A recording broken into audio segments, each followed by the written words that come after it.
ایمان کے لیے ان آیات مبارکہ میں اللہ رب العزت کی طرف سے یہ بات کہی جا رہی ہے کہ لا تہنوا، سستی اور بزدلی نہیں دکھانی جہاد کے معاملے میں۔ ایک اور مقام پہ آیا ولا تہنوا ولا تحزنوا، غم، خوف، ڈر، بزدلی، غفلت، سستی، اس چیز کا مظاہرہ نہیں کرنا میدان جہاد کے اندر، کافروں کے مقابلے میں کمزور نہیں پڑنا۔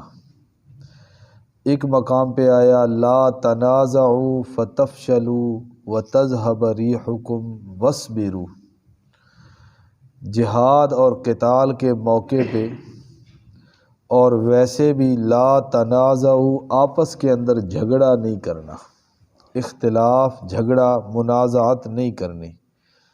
اگر آپس میں تم لڑنے لگ جاؤ گے اور جھگڑنے لگ جاؤ گے، فتفشلوا، پھر تم کمزور پڑ جاؤ گے، بزدل پڑ جاؤ گے، وتذهب ريحكم، پھر تمہاری ہوا اکھڑ جائے گی، تذهب ريحكم، تمہاری ہوا اکھڑ جائے گی۔ یہ محاورہ ہے، یعنی ہوا کا اکھڑ جانا مطلب روب دبدبا ختم ہو جانا۔ وَاصْبِرُوا، اور اپنے ایمان، عقیدے، نظریے پر پکا رہنا ہے۔ یہاں پر بھی اللہ فرماتے ہیں فَلَا تَهِنُوا، سستی نہیں کرنی، غفلت نہیں کرنی، وَتَدْعُوا إِلَى السَّلْمِ، اور دب کر، کمزور ہو کے کافروں سے صلح کی درخواست بھی نہیں کرنی۔ یعنی یہ پوزیشن نہ ہو جائے تمہاری کہ وہ کافر تمہارے اوپر حاوی ہو جائیں، غالب ہو جائیں، اور تم ان کے ڈر اور خوف کی وجہ سے ان سے تم صلح کی درخواست کرو کہ یار تم ہمارے ساتھ صلح کرو۔ اللہ فرماتے ایسا نہیں کرنا۔ صلح کی اجازت اسی صورت میں ہے جب تم یہ دیکھو کہ صلح کرنے میں انجام کار کے لحاظ سے تمہارے لیے بہتری ہے، اسلام کا اور مسلمانوں کا اس کے اندر فائدہ ہے، تب صلح کرنی ہے۔ لیکن محض اپنے آپ کو کمزور سمجھ کر اور ڈر کر اور دب کر یہ کافروں سے صلح کی درخواست نہیں کرنی۔ یا اللہ کیوں؟ ہم تھوڑے ہیں، وہ زیادہ ہیں۔ اللہ فرماتے ہیں ایک بات کا یقین رکھو، انتم الاعلون، تم ہی کامیاب ہو جاؤ گے، یہ میرا وعدہ ہے۔ تم اپنے ایمان پر پکے رہو، وانتم الاعلون، اور تم ہی کامیاب ہو جاؤ گے، تم ہی سر بلند رہو گے، تم ہی سرخرو رہو گے۔ لیکن شرط یہ ہے کہ تم اپنے ایمان پر کیا رہو؟ پکے رہو۔ اللہ تعالیٰ نے یہ دن ہمیں اپنی آنکھوں سے دکھائے ہیں کہ کچھ عرصہ، کچھ سال قبل آپ نے سنا، ہم نے بھی سنا، اخباروں کے اندر پڑھا، ٹی وی کے اندر یہ چیز دکھائی گئی کہ نہتے مسلمان افغانستان کے اندر اور 52 ملکوں کی فوج انہوں نے مل کر ان کے اوپر حملہ کیا۔ دنیا کے نقشے کے اندر دیکھو، افغانستان چھوٹا سا ملک ہے اور دنیا کے 52 ملکوں کی فوج وہ مل کر اس کے اوپر حملہ آور ہو رہی ہے۔ پڑوس کے اندر بھی کوئی ان کا حامی اور مددگار نہیں ہے، اور دنیا کے سارے کافر مل کر ان کا نام و نشان مٹانے کے لیے حملہ آور ہوئے۔ زمینی فوجیں، آسمانی فضائی حملے، بم، ہر طرح سے ان کو زج کرنے کی اور ختم کرنے کی اور مارنے کی کوشش کی گئی، اور 11 سال تک لگے رہے۔ اور 11 سال کے بعد نتیجہ کیا نکلا کہ وہ دنیا کی جو نیٹو ممالک کی جو فوج تھی وہ ذلیل و رسوا ہو کے نکلی، اور وہ چند آدمی، چند مجاہدین جو تعداد کے لحاظ سے بھی تھوڑے، ان کے پاس ان کے مقابلے کا اسلحہ بھی نہیں تھا، ساز و سامان بھی نہیں تھا، اللہ تعالیٰ نے ان کو فتح اور کامیابی عطا کی۔ یہ ہے وَأَنْتُمُ الْأَعْلَوْنَ، تم ہی سر بلند رہو گے اور تم ہی کامیاب رہو گے، لیکن شرط یہ ہے تم اگر اپنے ایمان اور عقیدے پر پکے ہو۔ اللہ فرماتے ہیں یا اللہ کامیابی ملے گی کیسے؟ ایک ذہن میں خیال تو آتا ہے نا، وَأَنْتُمُ الْأَعْلَوْنَ، تم ہی کامیاب اور سر بلند رہو گے۔ یا اللہ ملے گی کیسے، ہمارے پاس تو کچھ نہیں۔ اللہ فرماتے ہیں اور کچھ بھی نہیں ہے نا، وَاللَّهُ مَعَكُمْ، اللہ تمہارے ساتھ ہے۔ تمہارے ساتھ کون ہے؟ اللہ رب العزت کی مدد۔ یہ ضرب مومن اخبار ہے، ضرب مومن اخبار یہ چلتا تھا ہفت روزہ ضرب مومن۔ انہی دنوں میں تقریر امیر المومنین ملا عمر مجاہد کی اس ضرب مومن اخبار پہ آئی تھی، وَأَنْتُمُ الْأَعْلَوْنَ إِن كُنتُم مُؤْمِنِينَ، اسی آیت پر انہوں نے تقریر کی اور اس کا اردو ترجمہ کر کے ضرب مومن والوں نے شائع کیا تھا اسی پر کہ اللہ تعالیٰ کا ہمارے ساتھ وعدہ ہے کہ تم ایمان پر پکے رہو، میں تمہیں کامیاب کروں گا، اور ہمیں یہ 52 نہیں پوری دنیا کے ممالک بھی آ جائیں نا ہمارے خلاف، ہمیں پھر بھی پرواہ نہیں ہے۔ کیوں؟ ہمیں ان کی فوج اور ان کی طاقت پہ ناز نہیں ہے، ڈر نہیں ہے ان کا، ہمیں ناز ہے تو اپنے اللہ کی مدد پر ناز ہے کہ اللہ تعالیٰ کی مدد اور معیت اور نصرت اور تعاون وہ ہمارے ساتھ ہے۔ یہاں پر بھی اللہ فرماتے ہیں وَاللَّهُ مَعَكُمْ، کامیاب تم کیسے رہو گے؟ تمہارے پاس کچھ نہیں لیکن وَاللَّهُ مَعَكُمْ، اللہ کی مدد تو تمہارے ساتھ۔ اللہ تعالیٰ نے نمونے، یہ جو چیزیں اللہ تعالیٰ بیان کرتے ہیں نا، اللہ تعالیٰ نے پھر اس کی نمونے اور مثالیں بھی ذکر کی ہیں۔ حضرت موسیٰ علیہ السلام اپنے قوم بنی اسرائیل کو لے کے نکلتے ہیں، دریا کے کنارے پہنچتے ہیں، پیچھے فرعون اپنا لشکر لے کے آ جاتا ہے۔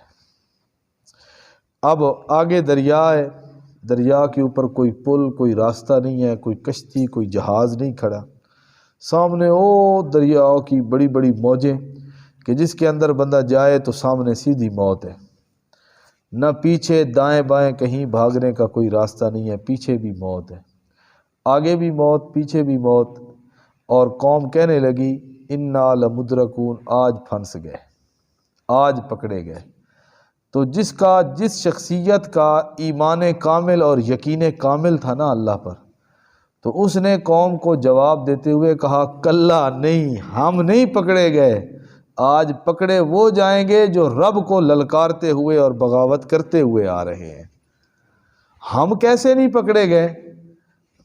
نظر تو ہمیں آ رہا ہے کہ سامنے بھی موت اور پیچھے بھی موت۔ تو موسیٰ علیہ السلام نے وہاں پر یہی جملہ بولا تھا انا معی ربی، میرے ساتھ میرے رب کی مدد ہے، اور جس کے ساتھ رب کی مدد ہونا وہ کبھی ناکام ہو سکتا نہیں۔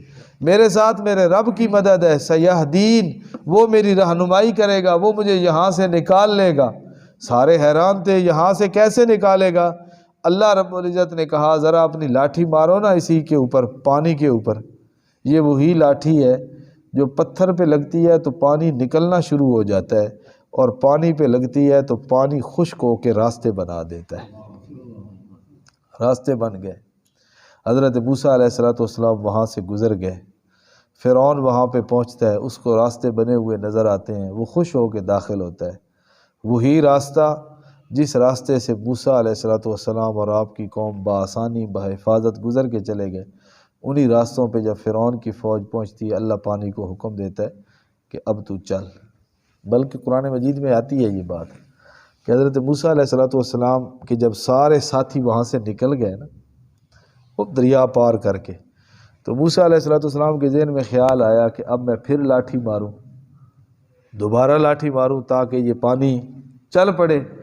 اللہ تعالیٰ نے حکم دیا وَاتْرُكِ الْبَحْرَ رَهْوًا، اے میرے پیغمبر اب لاٹھی نہیں مارنی، اب تو جا، سمندر کو اسی حالت میں، دریا کو اور پانی کو اسی حالت میں چھوڑ کے آپ چلیں۔ یا اللہ وہ پیچھے آ جائیں گے، پکڑ لیں گے۔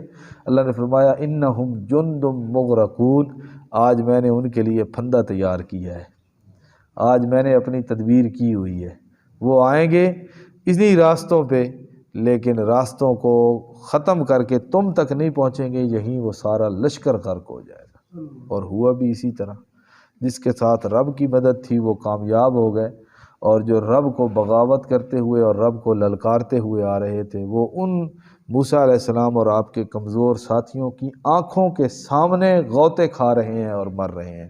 وَأَغْرَقْنَا آلَ فِرْعَوْنَ وَأَنْتُمْ تَنْظُرُونَ، اللہ فرماتے ہیں تم دیکھ رہے تھے، تمہاری آنکھوں کے سامنے ہم نے ان کو غرق کر دیا۔ تو اللہ یہی کہتے ہیں وَأَنْتُمُ الْأَعْلَوْنَ وَاللَّهُ مَعَكُمْ، اللہ کی مدد تمہارے ساتھ ہے۔ وَلَنْ يَتِرَكُمْ أَعْمَالَكُمْ، یا اللہ کسی موقع پہ کوئی ہو ہی جاتی ہے بندے سے کوئی کمی قصور کوتاہی، اللہ فرماتے ہیں تم لگے رہو اور پکے رہو۔ لَنْ يَتِرَكُمْ أَعْمَالَكُمْ، اللہ تمہارے اعمال کا اجر دینے میں کمی نہیں کرے گا۔ کتنی مہربانیاں ہیں اللہ کی، کتنی رحمتیں ہیں اللہ کی، اور کتنا فضل ہے اللہ تعالیٰ کا کہ ہم کیا اور ہماری نمازیں اور عبادتیں کیا ہم نے جو ابھی نماز پڑھی ہے یا جو ہم پڑھتے ہیں نماز، کیا ہم نماز پڑھنے کا کوئی حق ادا کرتے ہیں؟ نہیں۔ کسی عبادت کا بھی ادا کرتے ہوئے ہم اس کا حق ادا نہیں کر سکتے۔ نبی پاک صلی اللہ علیہ وسلم ساری رات قیام کر کے، دن کا روزہ رکھ کے، قرآن کی تبلیغ کر کے، پھر آخر میں کیا کہتے تھے؟ ما عبدناک حق عبادتک، یا اللہ جیسے حق تھا تیری عبادت کرنے کا ہم وہ حق ادا نہیں کر سکتے۔ یہ تو اللہ کے پاک پیغمبر صلی اللہ علیہ وسلم، اور ہماری کیا حالت ہے؟ لیکن اللہ فرماتے ہیں مومن ہو نا تم، لگے رہو، تھوڑا بہت، کبھی زیادہ کبھی تھوڑا، لگے رہو، تم میری رحمت پہ یقین کر کے لگے رہو۔ لن یترکم اعمالکم، اللہ تمہارے اعمال کے اجر دینے میں کمی نہیں کرے۔ انما الحیات الدنیا لعب ولہو، یہ دنیا کھیل تماشا ہے۔ وَإِن تُؤْمِنُوا وَتَتَّقُوا، تم اگر ایمان پر پکے رہو اور تقوی اختیار کرو، یؤتکم اجورکم، اللہ تمہیں اجر بھی دے گا۔ ولا یسألکم اموالکم، اللہ تم سے تمہارے مال نہیں مانگتا، حالانکہ دی ہوئی کسی کی ہے؟ اللہ کی۔ مال دیا ہوا اللہ کی طرف سے ہے، بھی اللہ کا ہے، بھی کس کا؟ اللہ کا۔ ہمارا تو نہیں ہے نا۔ در حقیقت مالک ہر شے خدا است، این امانت چند روزہ نزد ما است، یہ چند دنوں کے لیے اللہ کی امانت ہے ہمارے ہاتھ، وگرنہ حقیقت میں ہر چیز کا مالک کون ہے؟ اللہ تعالیٰ۔ ہماری مال ہے، ہماری جان ہے، ہمارا جسم ہے، ہماری اولاد ہے، سب چیزوں کا مالک اللہ تعالیٰ ہے۔ اور اللہ اگر ہم سے لینا چاہے تو ہم اللہ کو روک بھی نہیں سکتے، اور روکنے کا جواز بھی نہیں بنتا۔ کوئی بندہ فوت ہو جائے تو ہم کہتے ہیں انا للہ، ہم بھی اللہ کے، یہ جانے والا بھی کس کا؟ اللہ کا۔ لیکن اللہ فرماتے ہیں اس کے باوجود بھی مال بھی میرا، اور میں نے تمہیں دیا، اور اس کے باوجود بھی میں تم سے تمہارے مالوں کو مانگتا، سوال نہیں کرتا کہ تم دو۔ حالانکہ شریعت کے اندر ہے زکوٰۃ کا، ان چیزوں کا حکم، یہ آگے آ رہی ہے۔ اللہ رب العزت فرماتے ہیں کہ میں تم سے تمہارے سارے مال نہیں مانگتا، جو میں نے دیا ہے اس میں سے بھی تھوڑا سا حصہ میں مانگتا ہوں، اور وہ بھی کوئی میری ذات پہ خرچ نہیں ہوتا، وہ بھی تمہارے اوپر پھر خرچ ہوتا ہے۔ وہ بھی کس کے اوپر ہوتا ہے؟ ہم اپنے رشتہ داروں کو، ہم اپنے محلے کے لوگوں کو، ہم اپنے جاننے والوں کو، انہی کو دیتے ہیں نا۔ دیا ہوا مال بھی اللہ کا، اور اللہ کے نام پہ خرچ کرتے ہیں، اور خرچ بھی اپنے اوپر، اپنے رشتہ داروں کے اوپر، اپنے قریبیوں کے اوپر، اپنے محلے کے، اپنے جاننے پہچاننے والوں کے، شہر والوں کے، ملک والوں پہ، اپنے لوگوں پہ خرچ کرتے ہیں۔ مال بھی اللہ کا اور نام بھی اللہ پہ دے رہے ہیں، اور اللہ کہتے ہیں پھر میں تمہیں اجر بھی دے رہا ہوں۔ این یسألکموہا، اللہ فرماتے ہیں اگر میں تم سے تمہارے سارے مالوں کا سوال کرتا نا کہ سارے کا سارا دو، پھر تم بخل کر جاتے، پھر یہ کام تم سے ہو سکتا نہ ہو سکتا۔ اب دیکھیں زکوٰۃ 40واں حصہ ہے۔ زکوٰۃ کیا ہے؟ 40واں، اپنے مال کا 40واں حصہ وہ زکوٰۃ کا نصاب ہے۔ پہلی بات تو یہ ہے زکوٰۃ ہر بندے پہ فرض بھی نہیں، جو صاحب نصاب ہے اسی کے اوپر فرض ہے، اور وہ بھی اللہ یہ نہیں کہتا کہ تم جو ہے نا اپنا سارا مال دے دو، بلکہ اللہ فرماتے ہیں اپنے مال کا 40واں حصہ نکال کے وہ میرے راستہ میں خرچ کر دو۔ اور یہ کرنا بھی ہمارے لیے وبال جان بن جاتا ہے، یہ کرنا بھی ہمیں مشکل نظر آتا ہے۔ زمین کے اندر ہم دانہ ہر چیز ڈالتے ہیں، اناج آتا ہے، اللہ کہتے ہیں باقی سارا تیرا 10واں حصہ میرے نام پہ دے دو۔ کتنا حصہ؟ 10واں یا 20واں حصہ میرے نام پہ دو، اور وہ بھی ہمیں دیتے ہوئے موت ہوتی ہے۔ اللہ فرماتا ہے اگر میں تم سے تمہارے سارے مال مانگتا نا تو پھر تو تم بخل کرتے۔ یہ اس دنیا میں صرف صدیق اکبر کا مقام تھا، اور ابو بکر کا یہ مقام اور منزلت تھی کہ پیغمبر علیہ الصلوۃ والسلام نے مانگا اور ابو بکر گھر میں جھاڑو دے کے آ گیا۔ ہاں، یہ صرف کس کا مقام تھا؟ حضرت صدیق اکبر رضی اللہ تعالی عنہ کا، کہ اللہ نے مال مانگا تو انہوں نے سارا مال اللہ تعالیٰ کے راستہ میں قربان کر دیا۔ ہاں انتم ہؤلاء تدعون لتنفقوا فی سبیل اللہ، یہ تمہیں بلایا جاتا ہے اللہ کے راستہ میں خرچ کرو، اور جس بندے نے بخل کیا اللہ کا کچھ نہیں بگاڑا، اس نے اپنا نقصان کیا ہے۔ جو اللہ رب العزت کے حکم کے بعد بخل کرتا ہے تو پھر وہ اللہ کا کوئی نقصان نہیں کرتا، وہ اپنا نقصان کر رہا ہے۔ واللہ الغنی، اللہ تو تمہارے مالوں سے بے پرواہ ہے۔ واللہ الغنی وانتم الفقراء، اور تم ہر وقت اللہ کے سامنے محتاج ہو۔ جو آپ ایک کبھی اس چیز کا تجزیہ کریں کہ ایک بندہ وہ ہے جس کے پاس کچھ نہیں ہے، کبھی کھانے کو بھی میسر ہوتا ہے اور کبھی فاقے کی نوبت رہتی ہے، وہ بھی کس سے مانگتا ہے؟ اللہ سے۔ وہ کہتا ہے یا اللہ میرے پاس اتنا پیسہ آ جائے، اتنی دولت آ جائے، میرے لیے بھی کیا ہو جائے، آسانیاں ہو جائیں، مجھے بھی اچھا پہننے کا مل جائے، مجھے بھی اچھا کھانا مل جائے، مجھے بھی اچھے رہنے کے لیے اچھا گھر مل جائے۔ اچھا، پھر وہ بھی لوگ ہیں دنیا میں جن کو پہننے کے لیے لباس اچھا مل گیا، کھانے کے لیے چیز اچھی مل گئی، غذا اچھی مل گئی، رہنے کے لیے مکان اچھا مل گیا، کیا وہ اللہ کے محتاج نہیں رہتے؟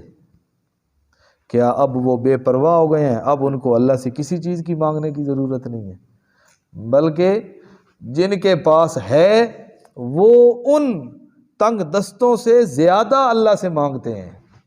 وہ تو صرف مانگتے ہیں نا یا اللہ دولت دنیا یہ دے دے، اور جن کے پاس سب کچھ ہوتا ہے وہ اللہ سے پتہ نہیں کیا کیا مانگتے ہیں۔ وہ کہتے ہیں یا اللہ جو دیا ہے نا اب اس کو ہمارے پاس رکھنا، یہ ہم سے چھن نہ جائے۔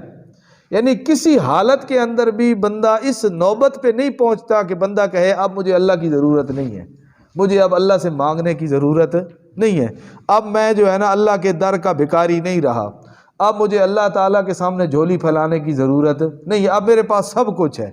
کسی حالت کے اندر بھی بندہ اس نوبت تک پہنچ سکتا نہیں۔ دنیا کے خزانوں کا مالک بھی بن جائے نا، بالآخر جب وہ بیمار ہو جائے گا تو پھر بھی اس کی نظر کدھر جائے گی؟ اللہ کی طرف ہی۔ یا اللہ اگر تو شفا نہ دینا تو میری دولت دنیا ڈاکٹر دوائیاں میرا کچھ کر سکتے نہیں ہیں۔ تو یہ پوزیشن ہے انسان کی، وَأَنْتُمُ الْفُقَرَاءُ، اللہ کہتے ہیں تم ہر حالت میں مجھ سے مانگنے والے ہو۔ کسی حالت میں بھی تم یہ دعویٰ نہیں کر سکتے کہ ہمیں اپنے اللہ کی اور مالک سے مانگنے کی کوئی ضرورت، یعنی میں تو اب بے پرواہ ہو گیا ہوں، مجھے تو سب کچھ مل گیا، اب مجھے کیا ضرورت ہے اللہ سے مانگنے کی۔ نہ، کبھی بھی انسان اس نوبت تک آ سکتا نہیں ہے۔ کیوں؟ اللہ نے انسان کو پیدا ہی کمزور کیا ہے، ہر حالت میں انتم الفقراء، وہ اللہ سے مانگنے والا ہے۔ وَإِن تَتَوَلَّوْا يَسْتَبْدِلْ قَوْمًا، یہ بہت بڑی اللہ تعالیٰ کی طرف سے دھمکی ہے، یہ جو آخری الفاظ ہیں نا، وَإِن تَتَوَلَّوْا يَسْتَبْدِلْ قَوْمًا غَيْرَكُمْ، یہ بہت بڑی وعید ہے۔ اللہ فرماتے ہیں لگے رہو میرے دین میں، لگے رہو جہاد میں، اور لگے رہو اللہ کے راستہ میں مال خرچ کرنے میں، میرے دین اور شریعت پر تم لگے رہو اور پکے رہو۔ اور اگر تم نے منہ موڑا نا اور تم نے کہا نہیں کرتے ہم یہ کام، اللہ فرماتے ہیں میں تمہارا محتاج نہیں ہوں، یستبدل قوما غیرکم، میں تمہاری جگہ کسی اور لوگوں کو کھڑا کر دوں گا، وہ میرے دین کا کام کرنے لگ جائیں گے۔ کبھی ذہن کے اندر یہ بات نہ لانا کہ میں ہوں تو یہ کام ہو رہا ہے، میں نہ ہوا تو مسجد میں نماز کون پڑھائے گا، میں نہ ہوا تو مدرسے کا نظام کیسے چلے گا، میں نہ ہوا، میرا پیسہ اور میری دولت نہ ہوئی تو یہ جو غریب جن کی میں ماہانہ امداد کرتا ہوں یہ کہاں سے کھائیں گے۔ نہ، اللہ کہتے ہیں یہ کبھی بھی خیال دل کے اندر نہ لانا کہ یہ میں کر رہا ہوں، اگر میں نہ ہوا تو کیا ہوگا۔ اللہ فرماتے ہیں ان تتولوا، اگر تم نے منہ پھیر لیا نا تو یستبدل قوما غیرکم، اللہ کسی اور جماعت کو لے آئے گا تمہاری جگہ پہ، اللہ محتاج نہیں ہے۔ یہ آپ اسلامی تاریخ کا مطالعہ کریں نا تو آپ کو ایک چیز نظر آئے گی کہ تاتاری چنگیز خان ہلاکو خان، جنہوں نے اسلامی حکومت کا تختہ الٹ کے رکھ دیا تھا، جنہوں نے مسلمانوں کی پوری مملکت کو برباد کر کے رکھ دیا تھا، یہ تاتاری جنگلی اور وحشی قسم کے لوگ تھے، اور ان کی فوجیں جن علاقوں کے اندر داخل ہوتی تھی وہاں کسی چیز کا لحاظ نہیں کیا جاتا تھا، بلکہ کھوپڑیوں کے مینار انہوں نے تعمیر کیے، ہزاروں لاکھوں انسانوں کو انہوں نے تہدید کیا، اور پھر اسی فتنہ تاتار، اسی تاتاری قوم کے اندر، اسی قوم کے اندر اللہ نے ایک بندے کو پیدا کیا جس کو اسلام کی توفیق ملی، اور پھر جب انہوں نے دنیا میں اسلام کے جھنڈے گاڑے نا، تو پھر یہ بات بھی حیران کن ہے کہ جب وہ اسلام کی طرف لگے تو پھر انہوں نے بستیوں کی بستیاں اور ملک کے ملک انہوں نے فتح کر کے اسلام کے آگے رکھ دیے۔ علامہ اقبال مرحوم نے انہی تاتاریوں کے بارے میں کہا تھا کہ پاسباں مل گئے کعبے کو صنم خانوں سے، پاسباں مل گئے کعبے کو صنم خانوں سے، یعنی جو بت پرست تھے انہی بتوں کے مجاور اللہ نے انہی میں سے کچھ لوگوں کو کھڑا کر دیا جو کعبہ کے محافظ اور نگہبان بن گئے۔ تو یہ بات ہے، یستبدل قوما غیرکم، اللہ پھر تمہاری جگہ پہ کوئی اور قوم لے کے آئے گا، پھر اللہ تعالیٰ کو تمہاری کوئی پرواہ بھی نہیں ہے۔ اگر اللہ نے دین کے کسی کام کے لیے آپ کو چن لیا ہے اور آپ اس کے اندر اپنا حصہ اپنی لگا رہے ہیں تو اس بات پر اللہ کا شکر ادا کریں اور اس کے اندر لگے رہیں۔ اگر قدم پیچھے ہٹائے کام ہوتا رہے گا لیکن اللہ کسی اور بندے کو کھڑا کر دے گا، پھر اس بندے کو ساری زندگی توفیق دوبارہ مل سکتی نہیں۔ مسلمانوں کی، صحابہ کرام کی سب سے زیادہ لڑائیاں ایرانیوں کے خلاف ہوئیں۔ اللہ رب العزت نے پھر انہی ایرانیوں کے اندر بڑے بڑے علماء، بڑے بڑے فقہا، بڑے بڑے مصنفین، بڑے بڑے مورخین، بڑے بڑے محدثین اللہ تعالیٰ نے پھر انہی لوگوں کے اندر پیدا فرما دیے۔ تو وقت سدا ایک جیسا نہیں رہتا، کل کا مخالف آج کا موافق بھی بن سکتا ہے۔ اللہ فرماتے ہیں ثم لا یکونوا امثالکم، تمہیں چھوڑ کے میں جن لوگوں کو کھڑا کروں گا نا پھر وہ تمہاری طرح نہیں ہوں گے، پھر وہ میرے دین پر مر مٹنے والے ہوں گے، اور پھر میرے وہ دین کا جھنڈا اٹھائیں گے اور پوری دنیا میں لہرائیں گے۔ اللہ پاک ان کی توفیق عطا فرمائے۔